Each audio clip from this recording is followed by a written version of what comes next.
Why Conor McGregor may never be champion again. Conor's career has gone from highs to lows, and honestly, at this point, McGregor is on a 2-fight losing streak to Dustin Poirier, snapped his leg Anderson the Spider Silva style, and is lavishly living outside the octagon. But before all the McNuggets get mad, don't get me wrong, Conor McGregor is a once-in-a-lifetime athlete, and hey, these days, anything is possible.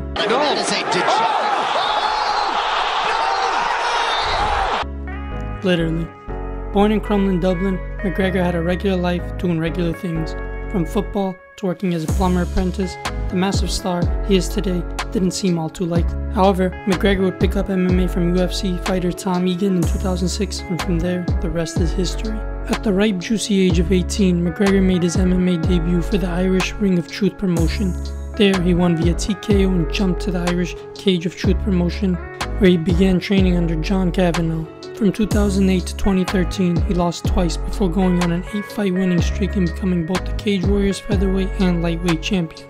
This made him the first European professional mixed martial artist to hold 2 titles in 2 divisions simultaneously. This of course got the attention of Uncle Dana, and MMA's greatest friendship was born. Now this is not a complete rundown of Conor's life story, but a little background goes a long way. McGregor and his BFF Uncle Dana blasted through the UFC, taking out the likes of Max Holloway, Dustin Poirier, Chad Mendes, Jose Aldo, I'm not surprised, motherfuckers.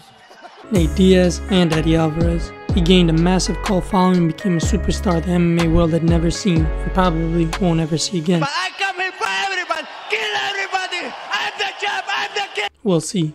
From 2015 to 2018, the topic of UFC or MMA couldn't be brought up without mentioning Conor. The sport grew to another level, and by 2022, 8 of the top 10 biggest events were headlined by him. I mean, the guy was literally given a title shot against Khabib after being away from the octagon for 2 years. Over the years, he has also been in and out of trouble. Sexual and physical assault accusations, punching an old man, and smashing a fan's phone. McGregor has had his fair share of runs with the police. Nonetheless, McGregor cards are massive, selling millions of pay-per-views, with the hype being the notorious Khabib McGregor card, selling 2.4 million pay-per-view. I mean, to put that in perspective, the next closest card without McGregor in the lineup was UFC 100, having 1.3 million buys.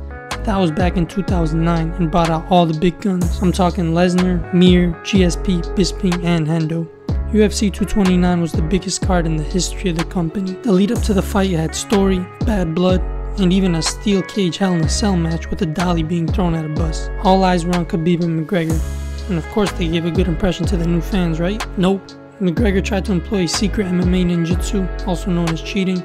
I mean, come on, Herb. How many illegal acts does a man have to do to get a point deduction? And Khabib went full ego mode, flew into a crowd, and both of them ended up being fined and suspended. From that point on, I think Conor started to stray away from actually being UFC champion caliber. Now I get it. It doesn't take the strongest, most skilled and dominant person to gain a title shot. Take for example Chael Sonnen vs John Jones, Chandler vs Oliveira, and Brock Lesnar vs Randy Couture. Each of these bouts involved a fighter that either came off a loss or didn't really earn their way to a title fight. Qualifications for these bouts were mainly star power and being in the right place at the right time. The UFC is a business, and it runs on a business model. Get the most bang for the buck. Popular guy brings in more views, more buys, and that generates more money all around. So who's to say? McGregor is still such a big name that honestly, he can get a title shot any day. But is McGregor still that little leprechaun with enough magic in that left hook to secure a title? I honestly don't think so. Yeah, he had his win over Cowboy back in early 2020, which involved the most advanced and technical MMA maneuvers ever seen. His latest 2 losses to Dustin Poirier in a span of 6 months really put a dent in the argument. Before the second fight, Conor was more than friendly during the lead up to the event. Him and Dustin exchanged gifts, hugged, and there was talk of a donation to Dustin's charity. Conor did have his shots in the early rounds, but a lack of checking those goddamn leg kicks. I mean really, Dustin Poirier looked like Barboza out there. Coupled with somewhat lethargic movements made it feel like the Conor experience was coming to an end. His movement seemed slower, he was flat-footed in his cardio.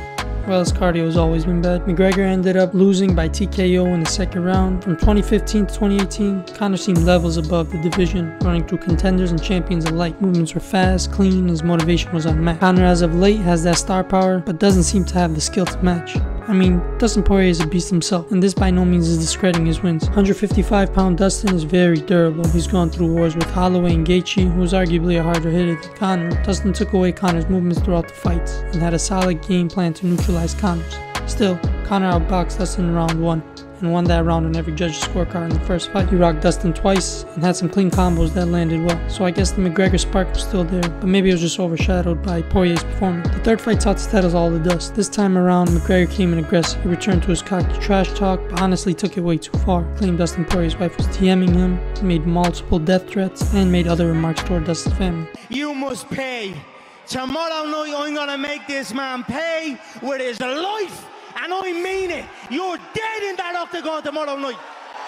Whether to psych out Dustin or hype himself up, Conor was different this time around. MMA-wise, in the second fight, things seemed to be going similar to the first. Clean exchanges from both sides on the feet, McGregor going kick heavy this time around. Well, this wasn't until Conor thought he was a wrestler and went for a guillotine choke. Suddenly shooting for a takedown. And I'm like, oh, you're a wrestler now. From there, it was just ground and pound. McGregor ended up snapping his leg in the final 10 seconds of the first round, which I actually called before the fight that Conor would have a career-ending injury. The injury really put the final nail in the coffin. Conor's reign might have just come to a close. It's very difficult to come back from an injury like that. This isn't a bad weight cut or a balloon foot. The man's leg literally snapped in half.